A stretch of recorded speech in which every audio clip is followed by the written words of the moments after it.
आप सभी को हमारा प्रणाम दोस्तों।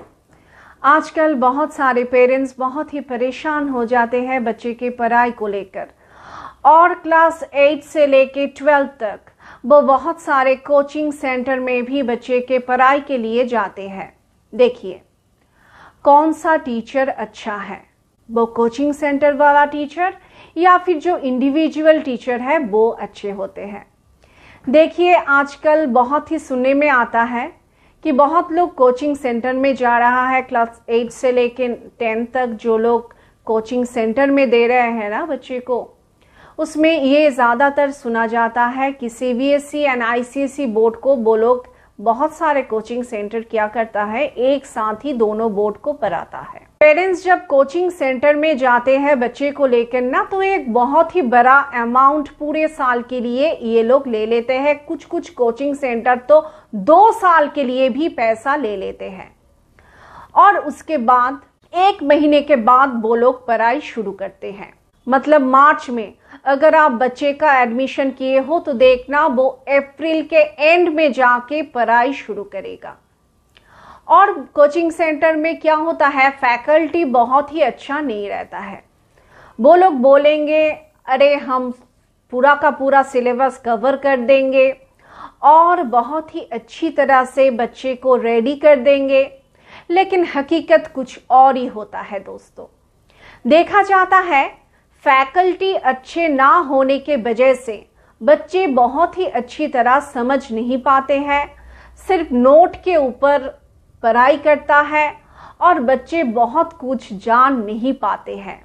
और जो कोचिंग सेंटर ये दावा करता है कि सीबीएसई एंड आईसीएसई बोर्ड को एक साथ पढ़ाएंगे, उन लोगों का हाल तो और भी खराब होता है, क्योंकि सिलेबस तो कुछ मैच करता नहीं है। और पेरेंट्स को 1, 2, 3 महीने के बाद जब पढ़ाई का टेक्निक पता चलता है ना, तो बहुत ही गड़बड़ हो जाता है और लगता है कि पूरा का पूरा पैसा ही बर्बाद हो गया।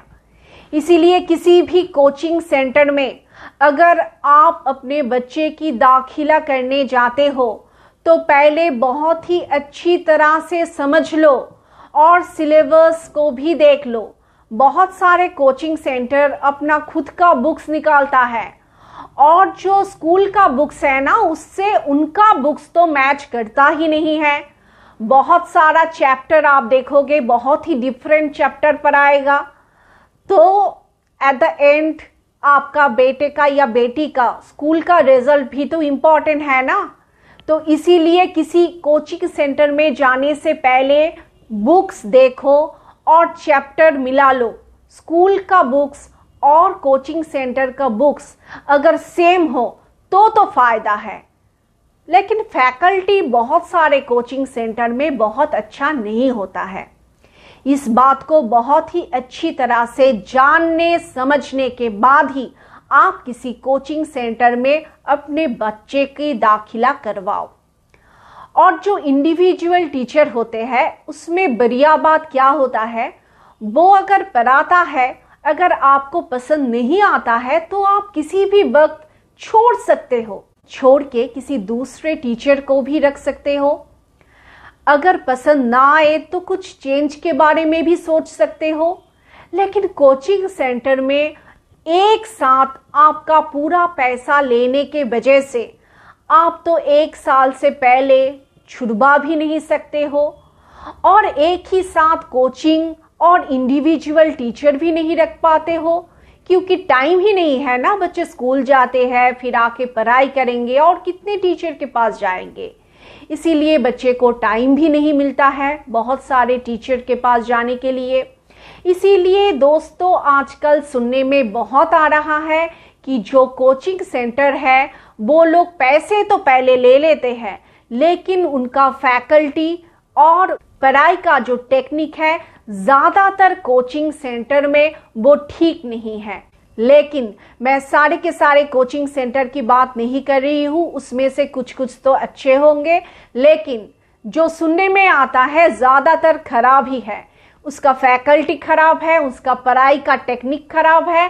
सिर्फ कोचिंग सेंटर में आप लोगों को कुछ नोट्स मिलेंगे या थोड़ा 20 या 30 मार्क्स के एग्ज़ाम लेंगे वो लोग। कोचिंग सेंटर में ये लोग नोट्स देंगे और ये नोट्स आपके सिलेबस से मिलता है या नहीं है, ये एक अलग प्रॉब्लम है। इसीलिए किसी भी कोचिंग सेंटर में अपने बच्चे को दाखिला कराने से पहले बहुत ही अच्छी तरह से सिलेबस चेक कर लो।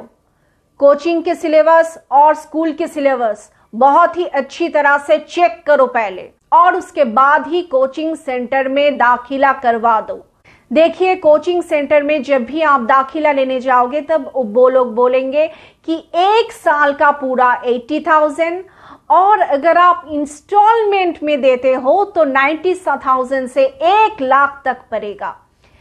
तो आपका इतना पैसा जब आप लगाओगे तो आपको ये जरूर देखना है कि आपके बच्चे किस टीचर के अंडर में पढ़ेगा। वो फैकल्टी अच्छी तरह से देख लो। उन लोगों का, जो लोग पढ़ा रहे हैं, उन लोगों का कोई एक्सपीरियंस है भी या नहीं, उन लोगों को पढ़ाना आता है या फिर नहीं, या फिर वो सिलेबस एक है या नहीं। इन सारी बातों को अच्छी तरह से जानने के, समझने के बाद ही किसी कोचिंग सेंटर में डालो। बहुत सारे लोगों से ऐसे सुनने में आता है कि वो लोग पढ़ा रहे हैं, एडमिशन हो गया कोचिंग सेंटर, 2 या 3 महीने के बाद बच्चे का कंडीशन बहुत ही डिफिकल्ट हो गया क्योंकि बच्चे को कुछ पढ़ाई समझ में नहीं आया और कोचिंग छोड़ के प्राइवेट इंडिविजुअल टीचर के पास पढ़ाना पड़ा।